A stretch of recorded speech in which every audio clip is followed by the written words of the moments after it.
Сәлем достар, менің каналыма қош келдіңіздер. Каналымда бүгін мясо по-французски рецебін салатын боламын. Бірінші видеоны көрместен бұрын міндетті түрде каналға тіркелуді, лайк басуды ұмытпаңыз. Бізге алдымен картошка қажет және пияз. Картошка, пияздың бәрін соломкаға турап аламыз, ұсақтап.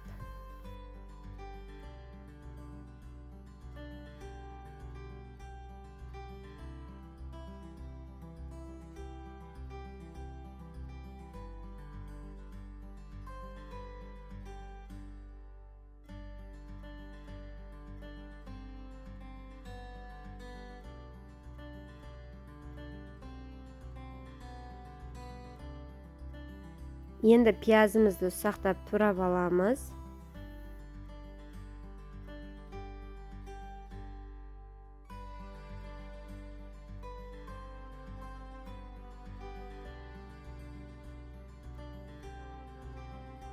Бізге енді фарш қажет. Фаршымызға пиязымызды қосып, үстіне дәміне қарай тұз, бұрыш, тағы да қоспалар қосып жақсылап араластырып аламыз. Және де егер фарш болмаған жағдайда сиырдың етін ұзынша, яғни соломка етіп турауға болады.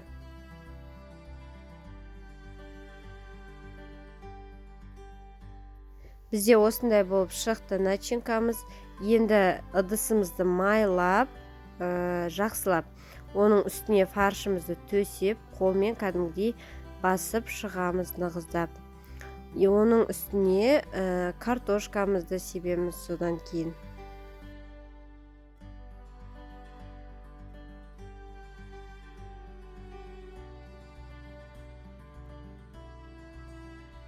Картошканы сепкеннен кейін, бір қатар сеуіп өткеннен міндетті түрде ортасына тұз себіңіздер.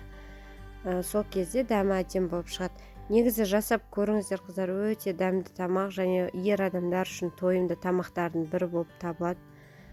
Осының үстіне тұз сепкеннен кейін ең үстіңгі қабатына біз майонез жағып шығамыз.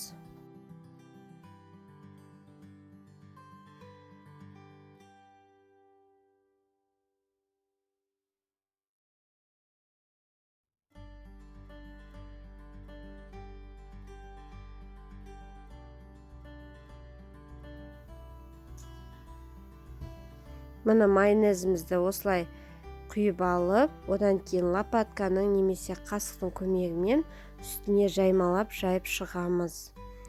Майонезді жаққаннан кейін духовкамызды қыздырып, 45-50 минутқа 200 градуста пісіріп аламыз. Өте тез дайындалады және дәмді болып шығады. Сондықтан жасап көріңіздер, етпен болса тіпті дәмді болады.